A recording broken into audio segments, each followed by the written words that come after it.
Here goes our joke. Young man decides he's going to be a Trappist. And one of the rules of the Trappist is silence. And once a year, he gets to go to the abbot's office and say 2 words. So the first year he goes in and he says, "The bed's hard." And the abbot shakes his head and off he goes. The second year he comes back and he said, "Food's cold." And the abbot shakes his head and off he goes. The third year he comes back and says, "I quit." And the abbot says, "Good, because you know nothing but bitch since you got here." And with that. Okay. Now, one of the things I find that when people find out that I am a former Benedictine, a theologian, and an atheist, they always ask me 2 questions generally. What happened? As though something traumatic had to happen. And how can you be an atheist and a theologian? Well, to answer the first question, most people who ask me that question are obviously believers. And from their point of view, you know, something traumatic must have happened for me to give up my faith and become an atheist. And actually, nothing really happened. I had a very typical Catholic upbringing in a sense. I did not go to Catholic high school until I was a junior when the new cathedral was built. But my family was of mixed marriage in that my father was a Lutheran and my mother was a Catholic. And my extended family was the same. You know, we were all mixed marriage for the most part. And I grew up in a parish, which was true, half the parish was in a mixed marriage. And so toleration was the first order of the day. So, I mean, it wasn't bad at all, fortunately for me. And my Catholic experience was quite broadening. I mean, I'm glad I grew up as a Catholic as opposed to being a Baptist. And since most of us, during my generation, grew up in some sort of faith experience. And for me, being a Catholic meant art, music, literature, heroic adventures. It broadened my view of the world. It gave me a world perspective. And it also had theater. Obviously, if you're going to church in a Catholic church, it's a little bit of theater.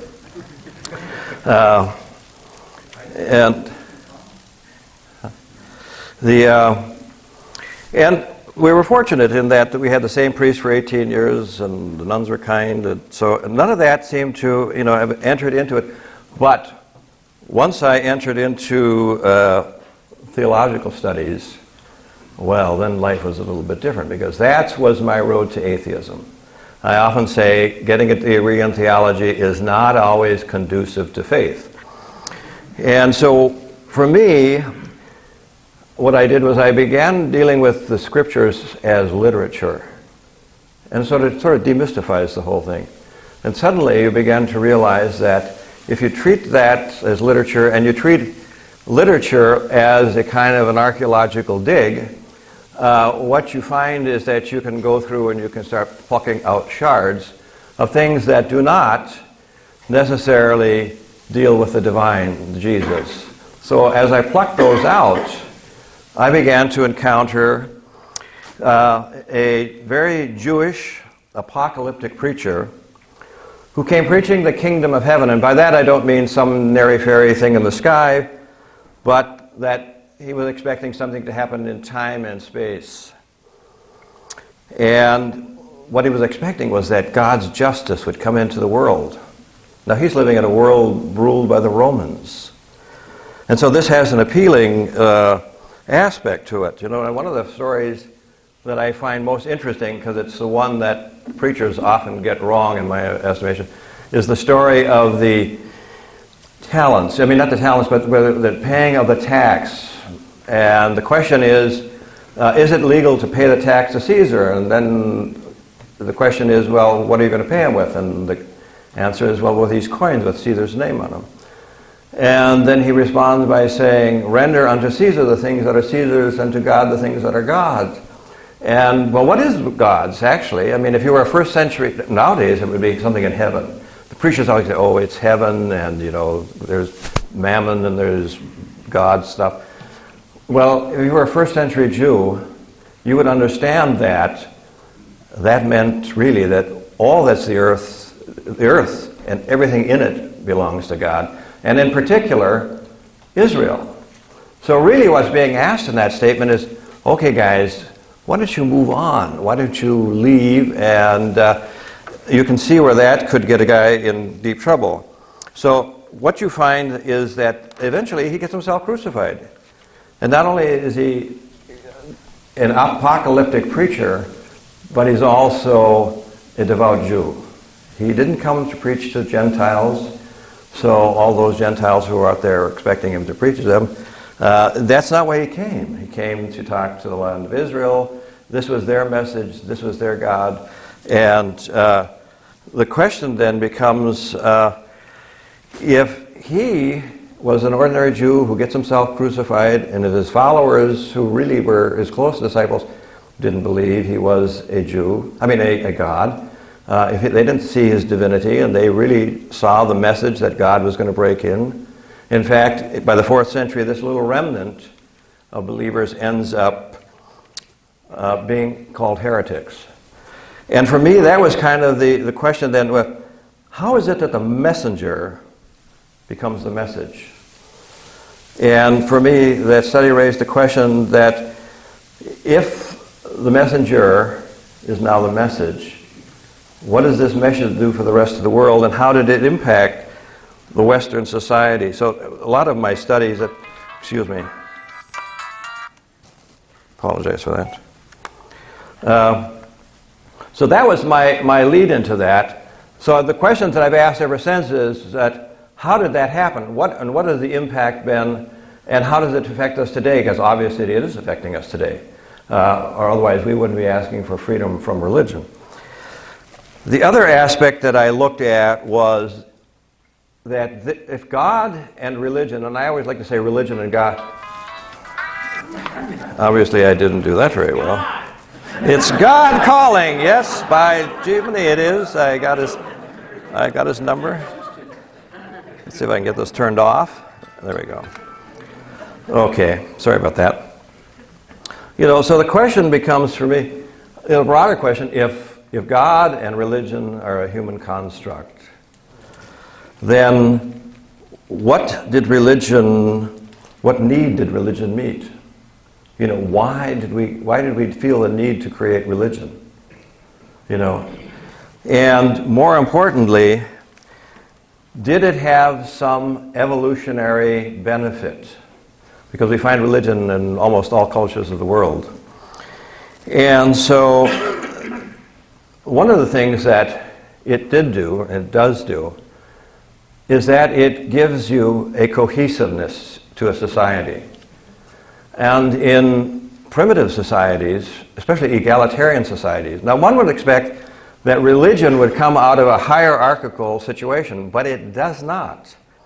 In fact, it really develops out of a egalitarian, primitive hunter-gatherers. Because if you're a primitive hunter-gatherer and you're egalitarian, I can't very well tell Dave here, well, Dave, you're misbehaving and therefore we're going to punish you. That's not within my scope. But God can do that. The spirits can do that. So it was a nice way of being able to move the authoritarian figure out of the immediate community. So it gave the community a means by which, they could put forth their moral code. But actually, the moral code belongs to us. It's not that somehow there was a God. It was just that somehow in their development, that's the process by which religion seemed to move. And religion was not in any way, God-centered. Religions aren't fundamentally monotheistic. That's much later view on things. So that's kind of where I managed to get with my theology, and that's kind of why I can say that, being a theologian isn't necessarily about studying God, but mostly how does the idea, the human construct, affect us today? What does it imply? Are there evolutionary components to it? And did it provide, and does it provide in many situations, an evolutionary or a reason to keep the society together. And in primitive societies, it still does. So that's that one. But that was not really the question that was going to be talked about today. What I had in mind was, when I first joined Freethinkers, I looked at that and I thought, morality without superstition. And I thought, ooh, ouch, that's a little bit, but then I've gotten to know a certain individual who we won't name, and ouch isn't necessarily, something that's beyond the point. But at the same time, I thought, well, doesn't that presume that maybe freethinkers are not superstitious? And then we get down to rational thought, and I thought, well, maybe they are. And that's kind of where I take this talk today, because to me, human beings are emotional beings who think, and not thinking beings who emote. In other words, I can't very well say, geez, I think I'm going to be angry, and then turn myself angry. But actually, what we have is the fact that we experience anger, and then we think. We become aware of it, we become conscious of it. And for me, superstition means any belief, attitude that is inconsistent with the laws of science. Any belief or attitude which is not evidence-based. And I would include in that opinion, biased, simplistic ideas, appealing to authority, in other words, exchanging one set of sacred texts for another. And so when I look at some of the comments we often hear based around here, and we look at the idea of rational thought, now it's not that we don't think, and it's not that we don't have the capacity to ration things out, but oftentimes what passes for rational thought is our rationalizing.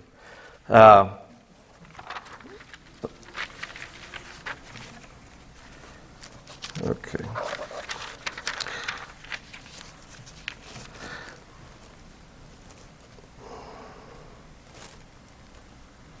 Personal experience oftentimes is sometimes taken as evidence. And one of the things that really personal experience is, but it's nothing, it's merely our interpretation of any given moment. So at any point, everybody here is hearing my voice and hearing what I'm saying. But nobody is hearing the same thing. Everybody in this room is hearing me through their own filter.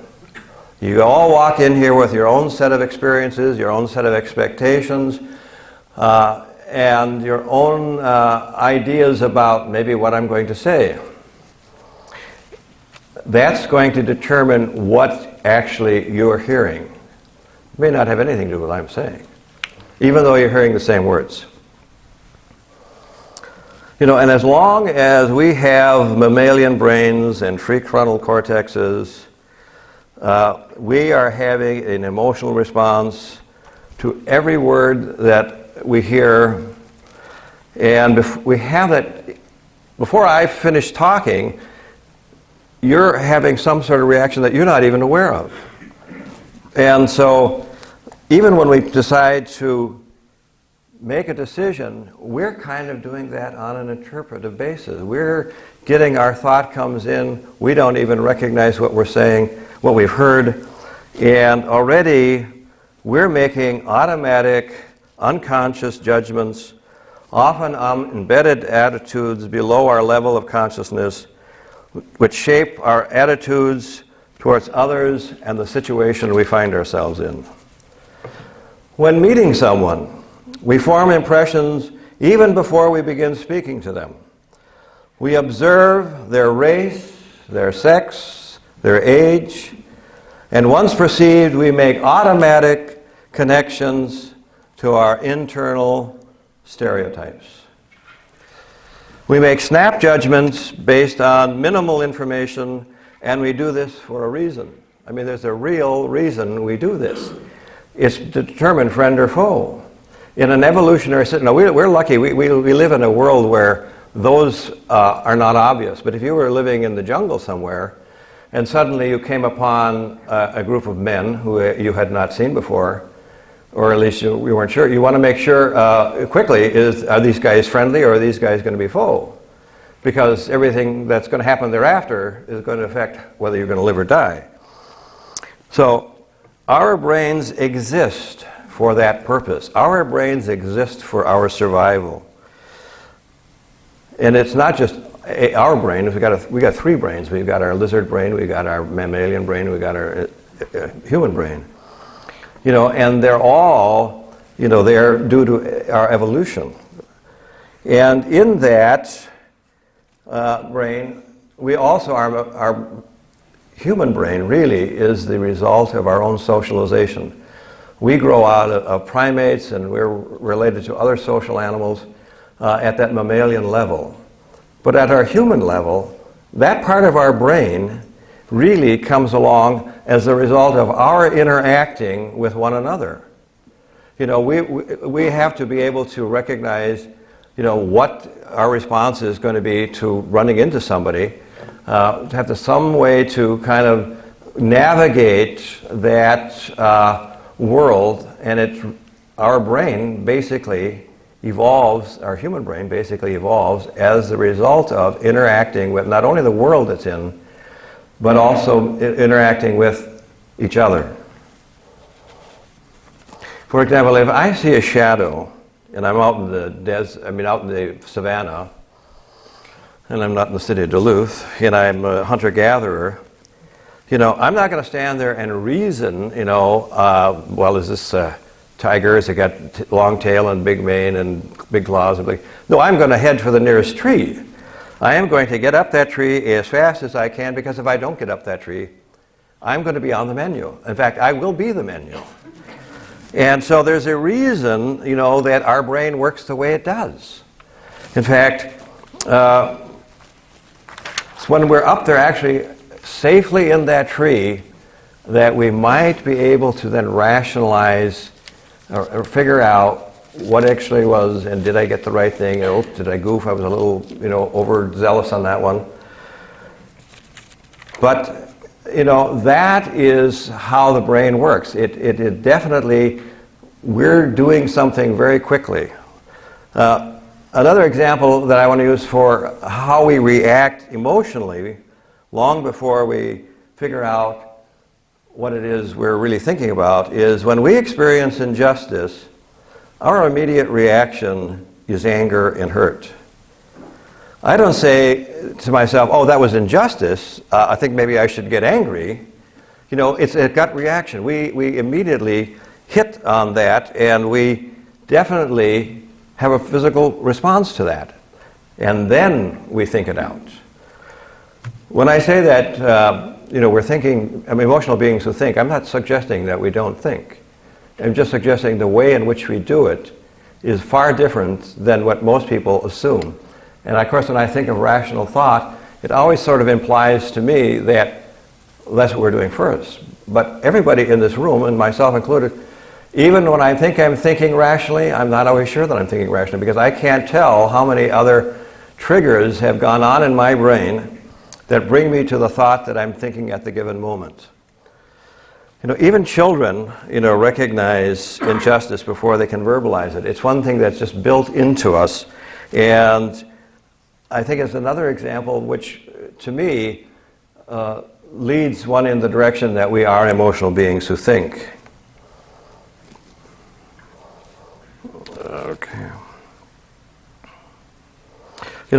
Even in our ordinary lives that include our money decisions, as another example, we cannot isolate our purchases, the things we do, the reasons we go shopping, from the rest of our emotional lives. Our emotions not only affect what we are buying, but how we feel about when we make the purchase.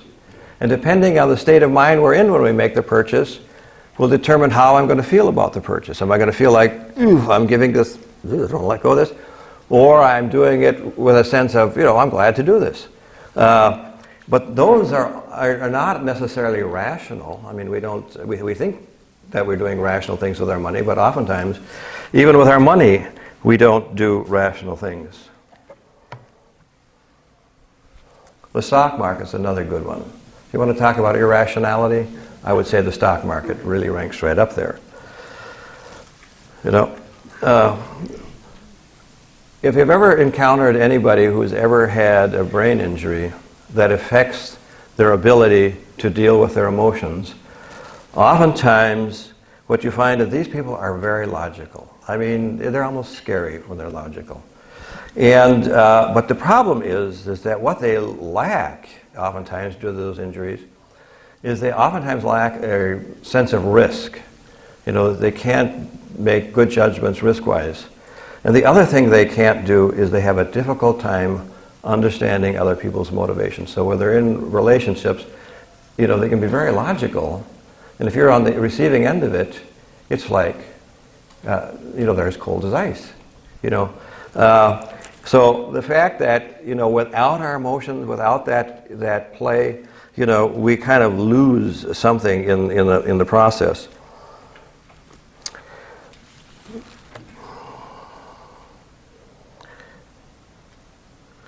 Another thing that our brains do that, you know, again, it moves away from that idea of the rational thought, is that it works by focusing. If I was going to take in everything that's in this room, and I'm not sure how many of you are, but if I had to focus, I mean, if I was taking in all of you, I would absolutely, my brain would kind of just go, you know, like an overloaded computer system, and it would go down. So what my brain allows me to do is to filter in and focus on one aspect of what's going on. And it allows me to package that and assign it and give it an explanation long before I even become aware of it. You know, so I can somehow move through the situation without getting overloaded. Again, that doesn't involve rational thought. We do this all the time. We're constantly in our everyday lives making this on a regular, constant basis. You know, one of the things that allows us to do some of that is that I mentioned earlier about the shadow. We fortunately have something that goes on in our brain that all we need are a few clues. And especially when we're dealing with animals or human beings, we can often infer from that, you know, something that tells us which direction we need to go in. So if suddenly I've got something coming out of the corner of my eye, I don't necessarily have to, you know, I'm going to react to that. I'm not going to wait until it's suddenly upon me. Just a few clues of something moving will be enough to allow me to get to safety, which again is the fact that I said earlier, the purpose of our brain. So if the purpose of our brain is really to keep us safe, you know, then we really have to say, you know, where does rational thought come into this? It's not that it's not there, but how does it come in? When does it come into play? How much of the stuff that we're really considered rational is not rationalizing? Because, as I said, we're always having an experience. You're listening to my voice, you're having an experience, you're thinking whatever you're thinking, and yet at the same time, you know, you've packaged some of that in, and now you're going to have to, you know, rationalize that out based on whatever previous experience you've had. But does it necessarily constitute rational thought?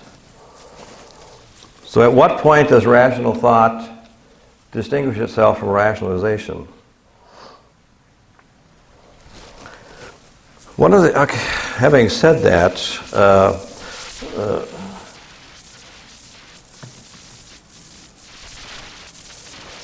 I would like to kind of move on in a way to, now that I've laid that groundwork, in some ways, I'd like to go on to some of the other factors that we mentioned earlier, and that is, how does bias play into it? What are our opinions? You know, what factors does that play into our human experience?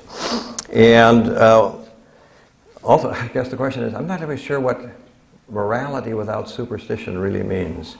I mean, at what point in our rational, in our thinking as human beings, what constitutes that morality without superstition versus morality of any other sort? And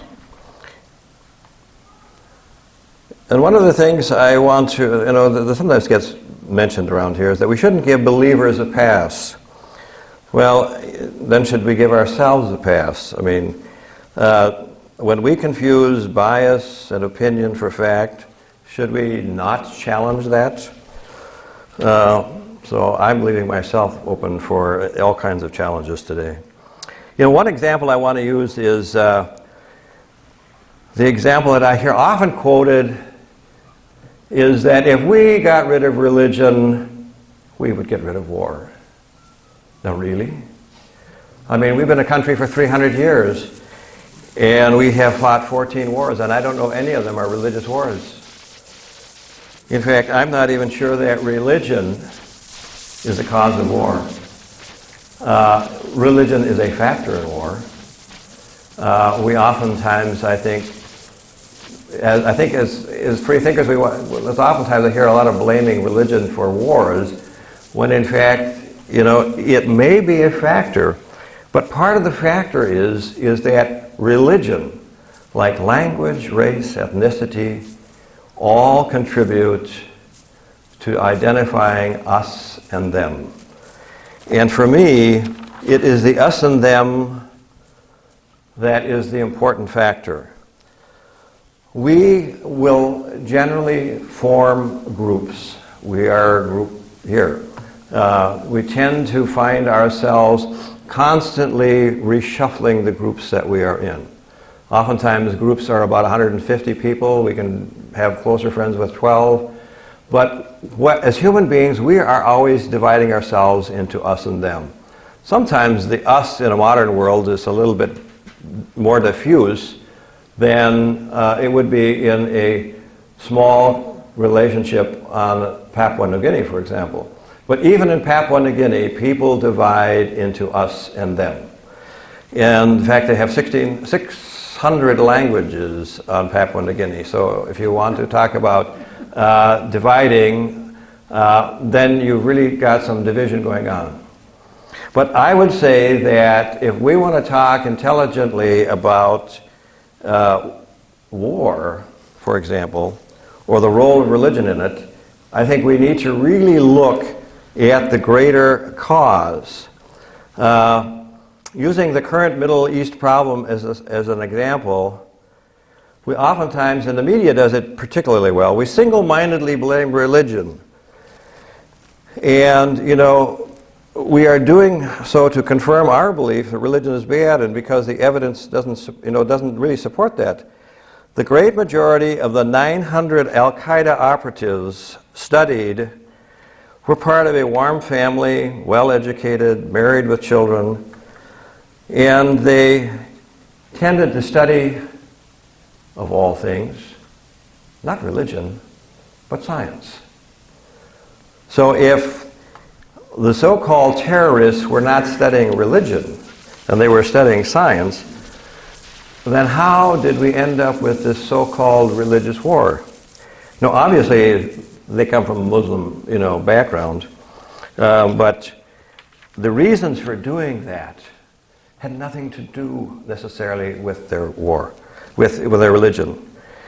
People are motivated by a sense of injustice.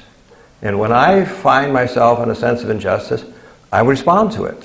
So I would argue that people who are in the situation in the Middle East, once you get past that layer of religion, you're really talking about people who are experiencing a deep sense of injustice. How am I doing for time? Okay.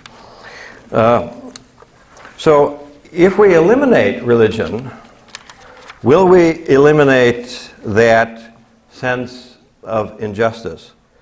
In other words, if they see any situation where their family, their children are somehow being oppressed, and if we happen to be the oppressor, is it because of religion, or is it because they feel oppressed that they strike out? I would suggest that what is inhuman is the effect of long, prolonged, and complete powerlessness. What is human is to participate altruistically in a group enforcing fairness by punishing cheaters. So I would say the motivation for many people, and this may seem controversial, is I would say that many people who, and when you're watching it on TV it's hard to recognize this, but I would say the driving force behind what's happening in the Middle East is empathy. As cruel as it may look, I would say that empathy is the driving force. Because we all experience empathy, and if I feel that my children, my family, my mother, whomever is somehow being oppressed, the response is empathetic to that. And I want to reach out and I want to punish those who are harming them. So if we continue to talk about it in religious terms, do we ever really then get to the point that we really need to talk about it as? And I think, as free thinkers, when we're sitting around talking about, oh, it's religious, and we're putting the religious emphasis on it, well, we're up here somewhere at some contributing factor, but do we rarely ever get to the root of the problem? And if we don't get to the root of the problem, how do we ever expect that we're going to solve the problem? So, I think whenever we're looking at situations, do we really get to the root of it, or do we just stick with our bias because it's comfortable, it's easy, it seems obvious? Well, sometimes the inobvious is really the root cause of something. So I would say that, I find sort of simple-mindedness then becomes part of superstition. There's no evidence for it. And if we allow ourselves to believe in things that really have no evidence to support it, well then, how are we any different than somebody else whose morality we think is based on superstition? So I will conclude that, basically, and allow some questions from the floor. Thank you.